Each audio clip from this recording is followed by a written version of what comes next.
You've done your firmware update. You're living in the land of dreams. You've got EQ, embedded EQ.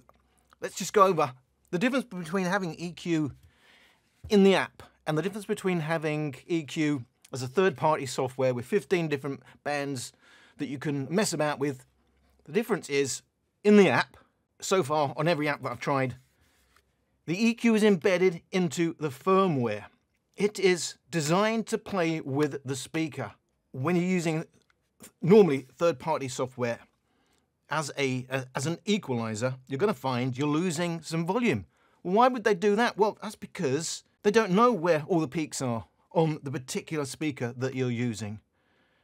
They're playing safe with the headroom because you can damage your speaker if you're pushing some of those peaks just a little bit too much. It may sound nice to your ears all over, but there's going to be certain peaks where you shouldn't really be pushing it. It's going to be clipping at a minimum. So they're building in headroom, and that's the point. So you're going to lose some volume. I mean, obviously you can compensate for that, but you shouldn't. There's a reason why you have so-called safe headroom when you're using an equalizer. When you are using the actual EQ that's made for that speaker, they've already taken that into consideration. So you won't be able to over-push those peaks because it's designed, and that's the point. It's going to be embedded into the firmware. It may still be a layered EQ, but it's taking those peaks into account. But you would hope, actually, that's a new EQ rather than a layered EQ, so EQ on top of EQ. I would imagine that's what's happening with JBL. It's still one EQ. You get multiple problems once you start EQing, once you start layering EQ. Not least to my ears, I just don't like it. You may well like what you're hearing, and that's fine. That's all you've got to do. But in the real world, technically, there are problems once you start layering EQ on the EQ. The reason why you get safe headroom in your third-party apps. And the other big deal is, it's following the speaker. It's not following the device you're playing from because it's embedded into the speaker. So your mate could be playing from his phone, you're playing from your phone. You're both getting the same EQ. Whereas if you're using third-party software, he's getting one sound, you're getting another sound because it's following the device you're using to play rather than the speaker that you're listening to. So that's why it's great when you get EQ. But hang on a second, maybe it's not so great. We've got 3 bands. So that's not a lot of control. You know, one of the main benefits of multi-band equalizers is you can start pushing up some of those troughs, reducing some of those peaks, and getting a flatter sound. Doesn't mean to say you particularly may want a flatter sound, but you can start tailoring it where the problems in that speaker are. Obviously, the more peaks and troughs or dips you get, normally to most people's ears, that ain't good. A small dip, a small peak, you probably won't hear that. Your ears themselves do on average, a third of an octave smoothing. It depends on the actual frequency that you're listening to. The bass is a bit different to the mids and the highs, but let's say on average, you don't notice some of those problems in a speaker because your ears are already smoothing that. But if you're really into your speakers, you may want to try and get it as close anyway to a flattish line, just so you don't have potential issues. But here we are. We've got the 3-band graphic equalizer. Only 3 bands, not a lot of controls, I just said, but enough that you can change the overall sound signature. If you start pushing a whole wide band of mids, that's clearly going to make it more mids heavy, and the same with the bass and the treble. So, to give you an idea of how this EQ is working and what's the actual headroom in the speaker, I mean, that's the main thing. If the actual limits haven't changed, with Soundcore, it's great because there is lots of headroom where you can really mess them out with the EQ, and it will hold even to maximum volume. You'll still get a difference in the sound over and above the default sound signature. And that's really, first of all, what I want to see with the JBL Charge 5. Is the overall headroom actually changing, or is it just at volumes below that where you can start tinkering with the overall sound signature? Let's have a look. So default mode, no EQ. We go to +1 bass, what you can see is, yeah, we've got more bass. Well, certainly at the lower volumes, 40%, 60%, we're getting more bass, but we're not going past that limit. 80%, we're still at the limit. So you're just going to hit that bass limit a little bit quicker. If you go to +2 bass, now look what's happened.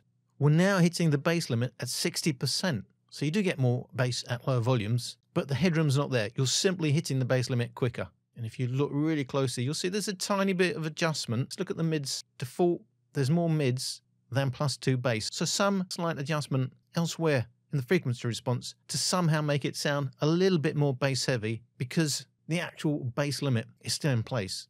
So if you push everything to +2, +2, +2, the absolute headroom, default, everything maxed out.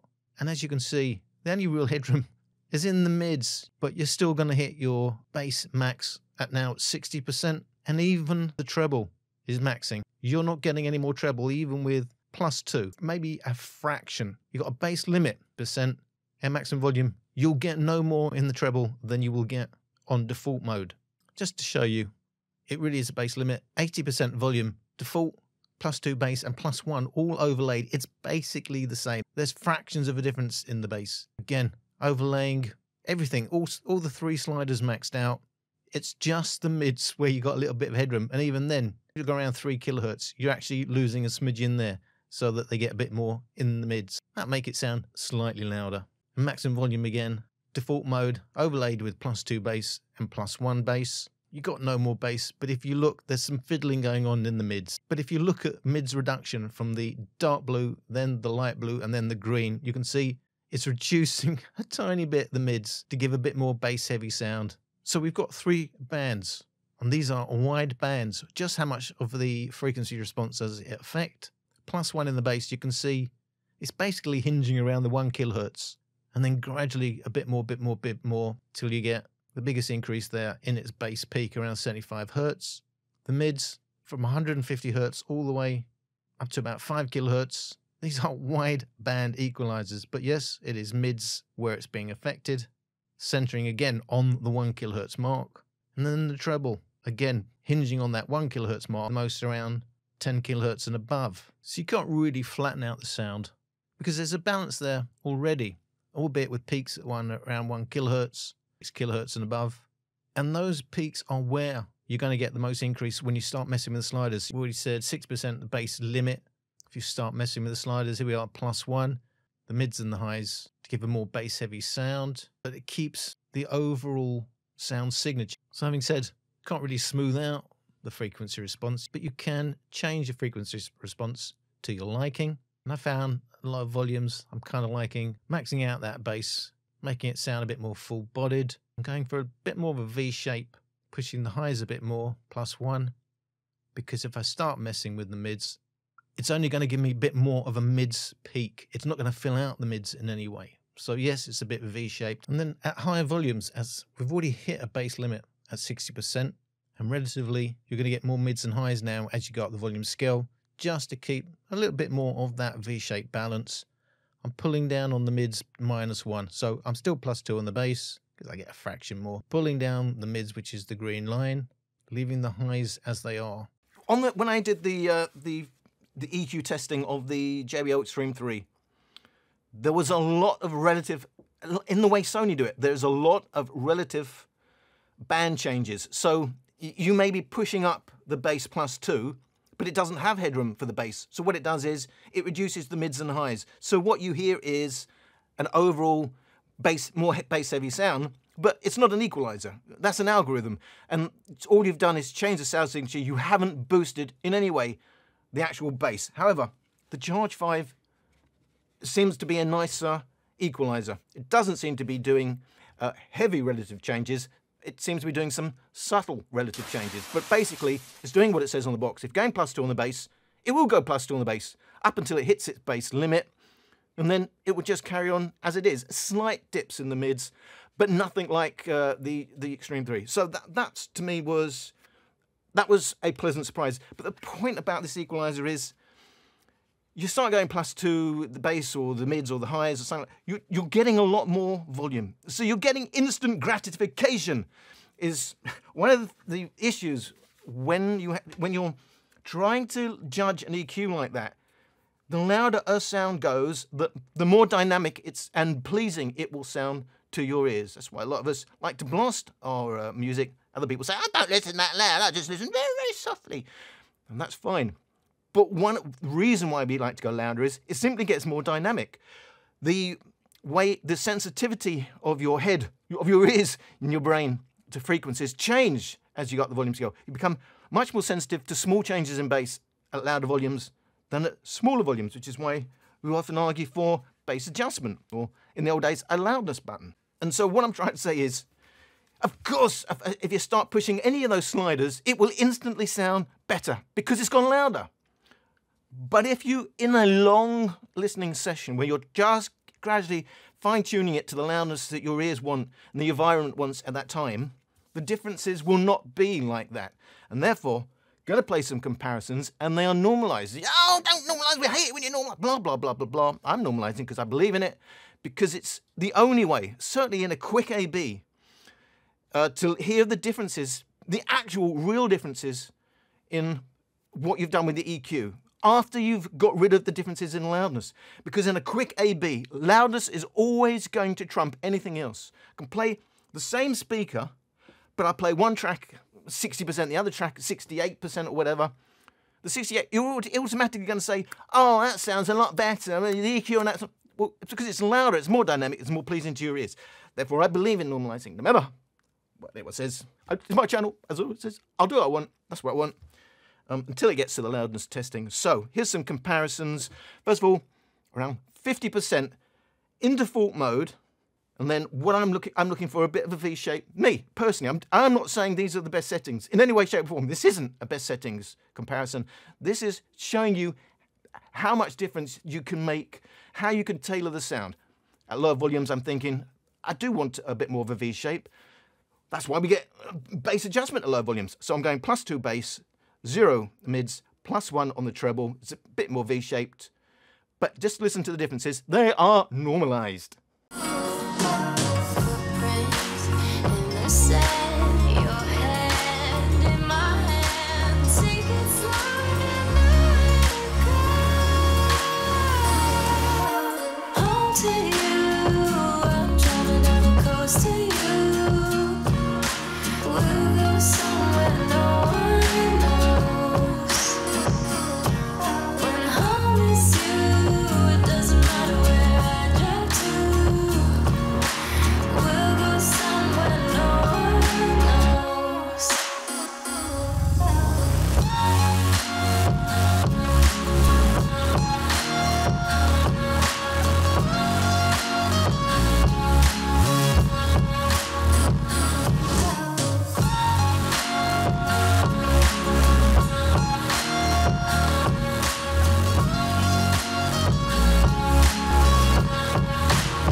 So after adjusting for loudness, remember you start pushing bass, you start pushing high, it just goes louder anyway. After you adjust for loudness, relatively you'll have less in the mids. You've gone +2 bass, you've gone +1 on the highs, you do have a bit extra on the highs, you do have significant amount extra in the bass. The flip side is, relatively to default mode, you'll sound a little bit mids recessed.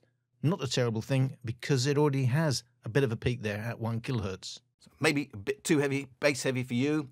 A quick A/B, I think it gives you a good impression that you can make a difference. Thank God. Before you start hitting the bass limit. And we've already seen the issue here is there is no headroom in the JBL Charge 5 unless you want more mids. The only tiny bit of headroom is in the mids, where you can actually go louder than default at maximum volume. However, if you start going +2 on the bass, you're simply going to hit a bass limit at 60%. In default mode, you'll hit it at 80%. So the range of loudness at which you can start tinkering is going to change. So we're hitting a bass limit already at 60% in the bass. So if I'm going to compare now at about 75%, I've got to take that in consideration because I'm trying to show you what you can do with the EQ. You can't get any more bass. So I'm going to have to mess with the EQ again. Just remember, in the real world, I only use EQs when I can set it once and forget it. Here, you're going to have to change it all the time because you're hitting limits at different volumes and the sound's changing at different volumes. Bear that in mind. So I'm going -1 on the mids.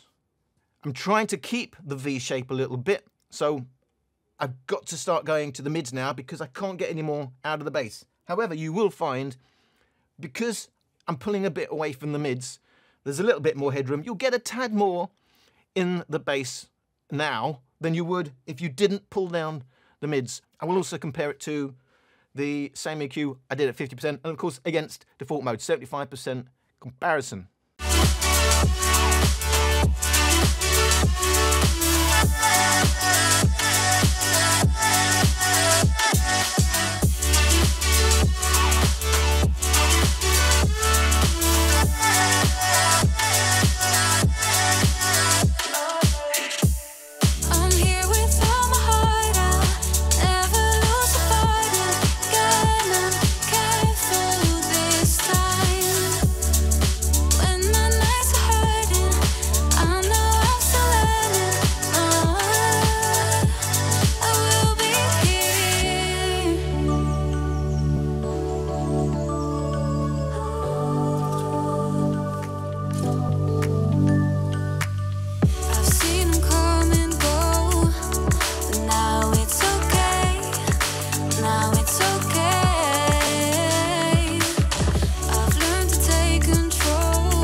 Three normalized, and you'll see the one with the most bass heavy sound will be with mids -1 when your loudness match them all. The difference in the highs isn't that much, but the most highs, of course, to the EQ with a +1 in the treble.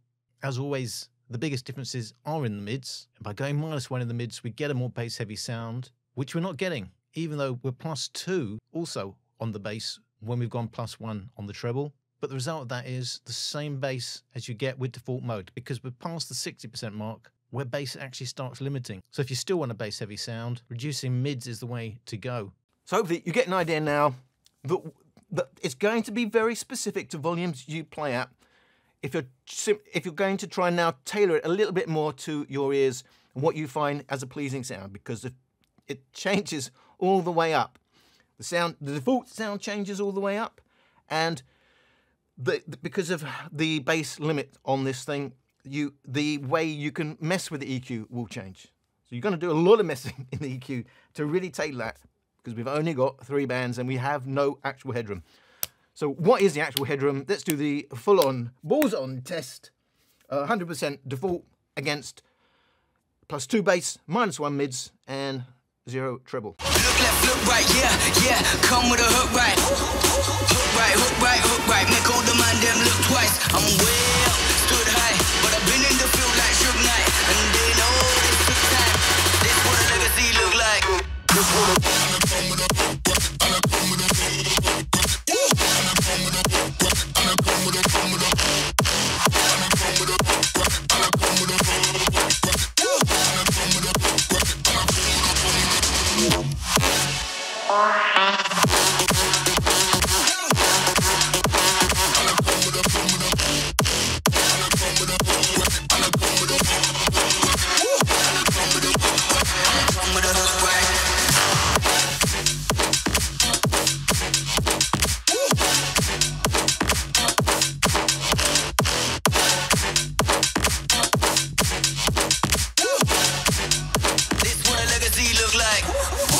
So ultimately, you're sticking with +2 bass, -1 mids, just to try and keep a little bit more in the bass. And the result is that's exactly what you get. Overall, you do get a tad more in the bass by sacrificing some mids. You're half a decibel louder, but it's cost you half a decibel in loudness because obviously the loudness is coming from the mids and the highs, takes less to drive it. But in terms of the bass overall, we're nearly a decibel up now in terms of bass.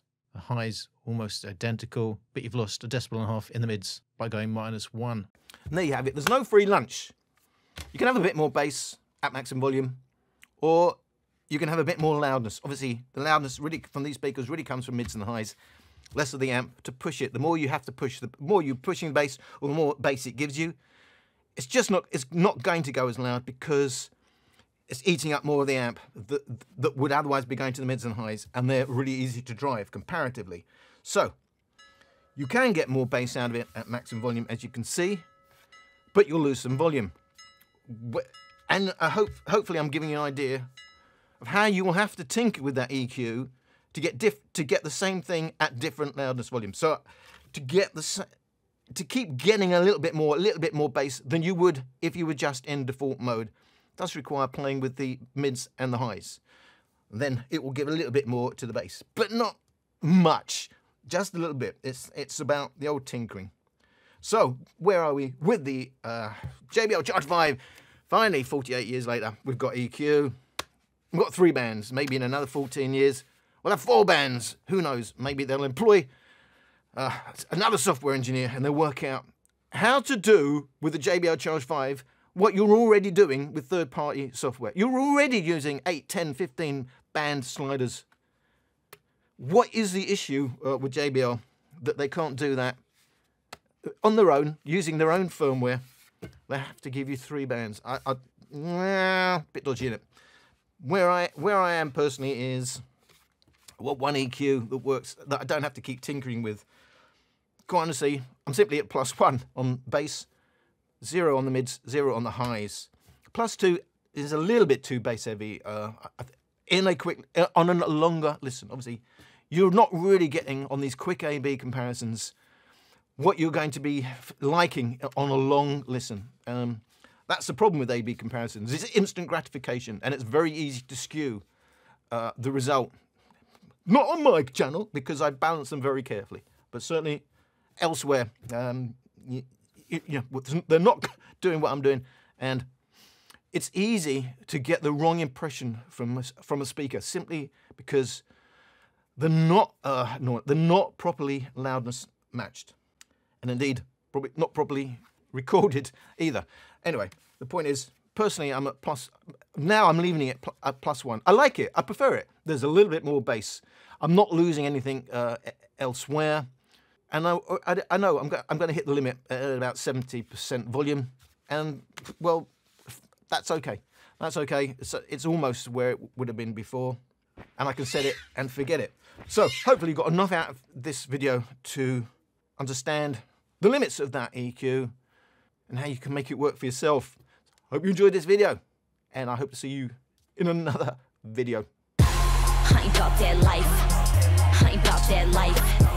Ain't no project wife, got my logic right, cause I'm not your type. I ain't about that life.